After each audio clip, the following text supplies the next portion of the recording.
Bonjour à tous et bienvenue, voici le premier numéro de votre nouvelle émission IT Marie Play.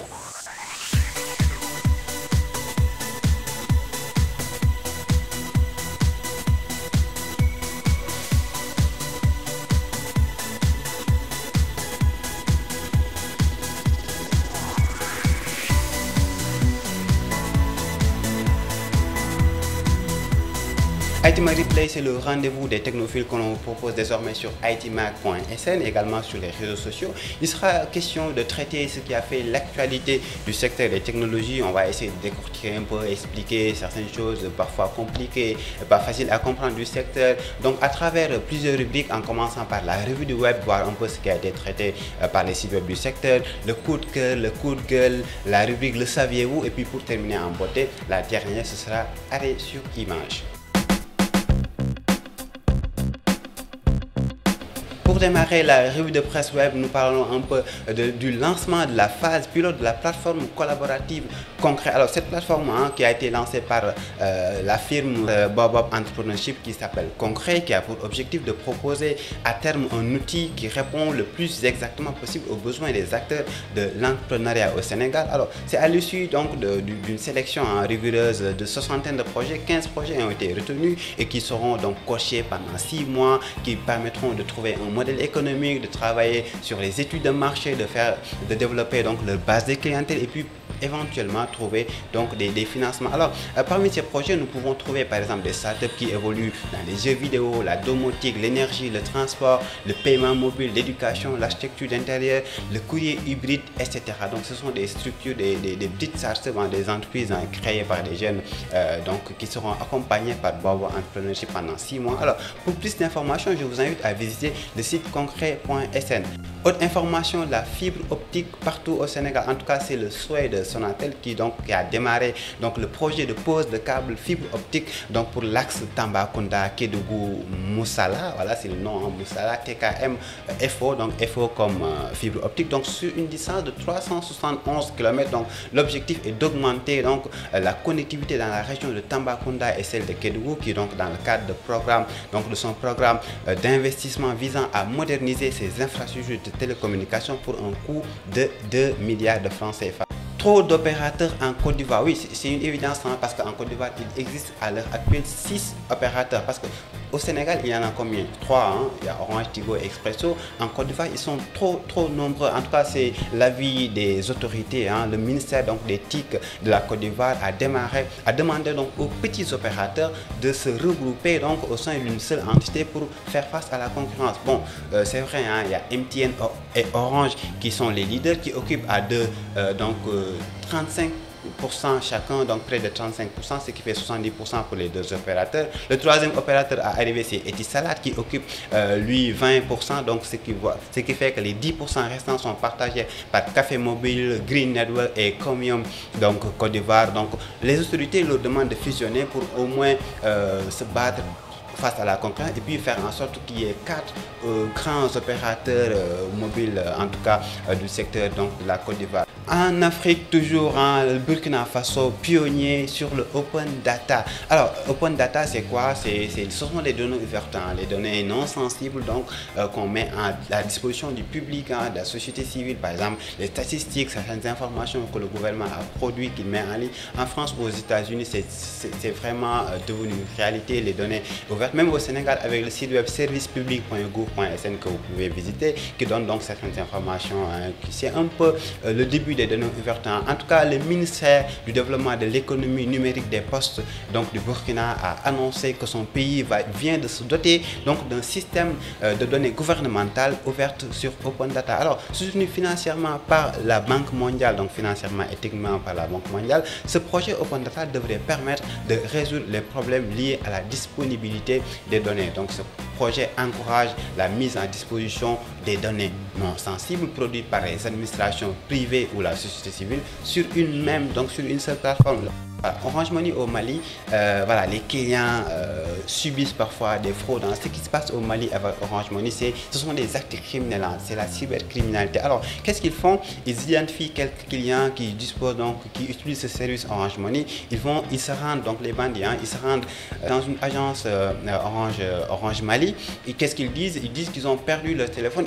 Ils viennent avec de faux papiers, que ce soit donc un certificat de perte, une carte d'identité. Et là, ils récupèrent donc la puce, hein, la carte SIM de l'abonné qui disposait d'un compte Orange Money avec l'argent. Après, ils se rendent quelque part dans un guichet pour récupérer l'argent. Alors, Orange Money a détecté donc ces faussaires-là. Ils ont donc déjà arrêté quelques-uns, hein, pour dire tout simplement qu'ils trouvent toujours le moyen d'arnaquer les gens. Attention, donc faites gaffe à ces nouveaux types de bandits, hein, qui existent sur la toile, mais également dans la vie réelle.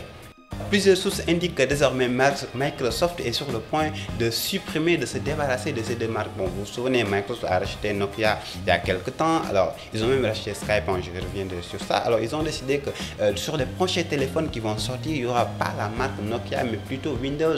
Et même Windows Phone, hein, qui est le système d'exploitation de Microsoft.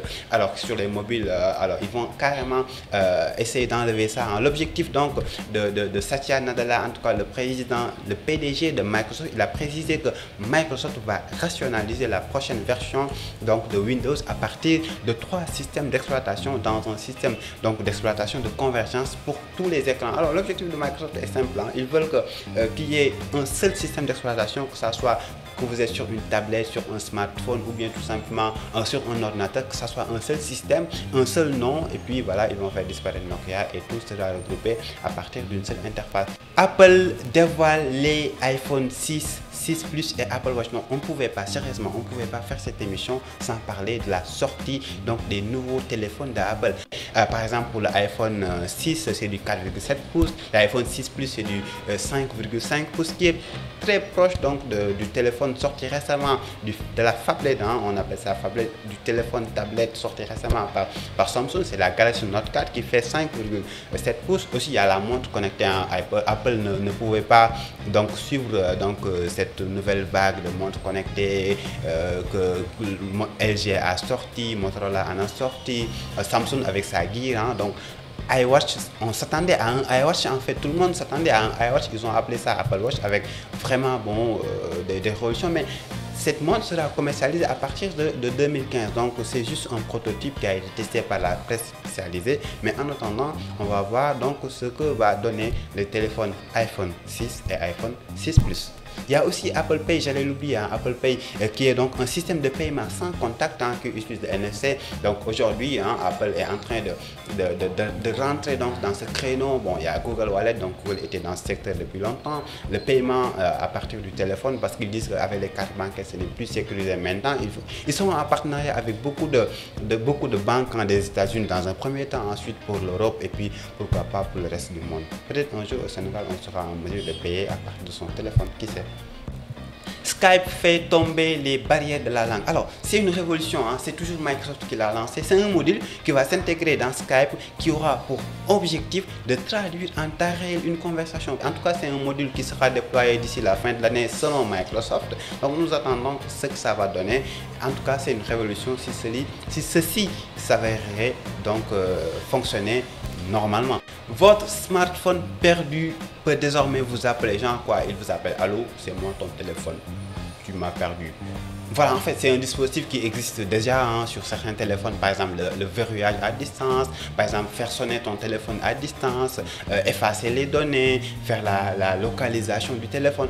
C'est une nouvelle application qui s'appelle Android Device Manager que vous pouvez télécharger sur donc Google Play, hein, qui permet donc de faire sonner, enfin d'appeler le correspondant. Comment ça fonctionne? C'est-à-dire qu'aujourd'hui, tu télécharges l'application, tu la configures, tu mets un numéro. Si par exemple ton téléphone venait à être volé, alors la personne qui l'a entre les mains ne peut rien faire d'autre que vous appeler. C'est-à-dire que vous avez mis un second numéro et il y a un message qui s'affiche sur le téléphone qui dit: attention, tu peux rien faire d'autre qu'appeler ce numéro. En tout cas, pour dire que tout simplement, aujourd'hui, pratiquement, on ne peut plus voler un téléphone, ou bien si on le vole, on ne peut presque pas l'utiliser.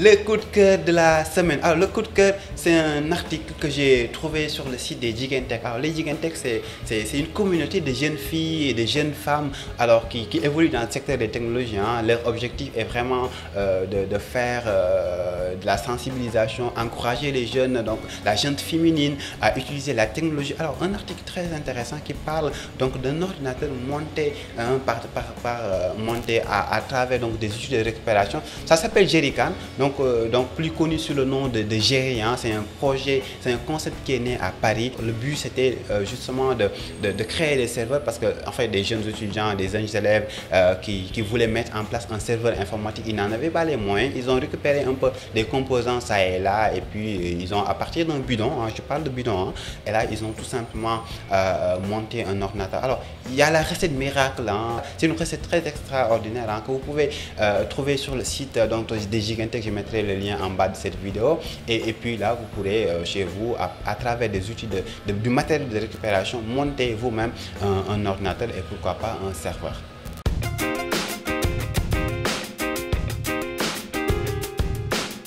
Le coup de gueule de la semaine. Non, franchement, parfois, on a l'impression que bon, je ne vais pas développer. Ce qui se passe, c'est que aujourd'hui, la CDP, la Commission de protection des données personnelles, a envoyé une mise en demeure à 3 opérateurs de transfert d'argent, Johnny, Wari et Western Union, leur disant attention, vous êtes en train d'envoyer des messages non sollicités aux utilisateurs, aux consommateurs, leur disant oui, vous pouvez participer à des promotions, gagner certains lots.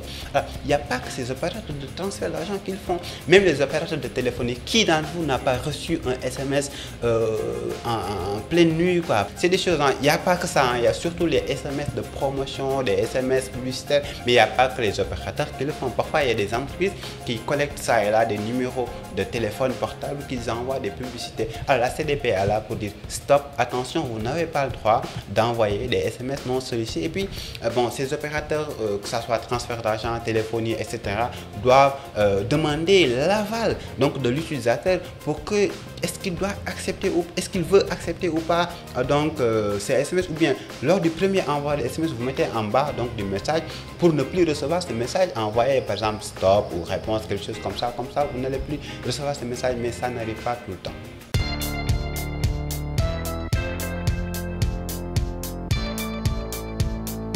Pourquoi dit-on allô quand on répond au téléphone? C'est-à-dire quand tu prends ton téléphone, tu dis naturellement allô. Alors, ce allô-là vient de la déformation de hello. Hello qui signifie donc bonjour, salut. Alors, cette expression viendrait donc, il paraît, de holo qui a été créé lors d'une partie de chasse quand le gibier était repéré.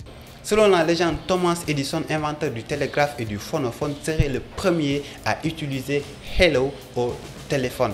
Graham Bell, qui a été le premier à breveter le téléphone, hein, donc a lui préféré Ahoy. Je ne sais pas pourquoi il a choisi Ahoy. Hein. Bon, en tout cas, ils disent que c'est Graham Bell qui a utilisé. Donc, c'est lui qui a inventé le téléphone. Hein.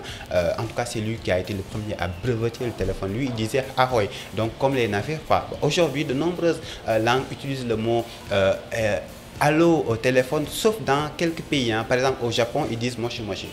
Moshi moshi au Japon. C'est-à-dire quand ils répondent, ils disent moshi moshi. Ou bien en Italie, ils disent pronto. Moi, j'ai des parents qui sont en Italie. Lorsqu'ils viennent au Sénégal, quand tu les entends parler au téléphone, enfin, quand ils décrochent, ils disent pronto. Comme ça, pronto. Parfois, dans certains films, tu vois, le téléphone sonne, le gars, il décroche, il dit rien, quoi.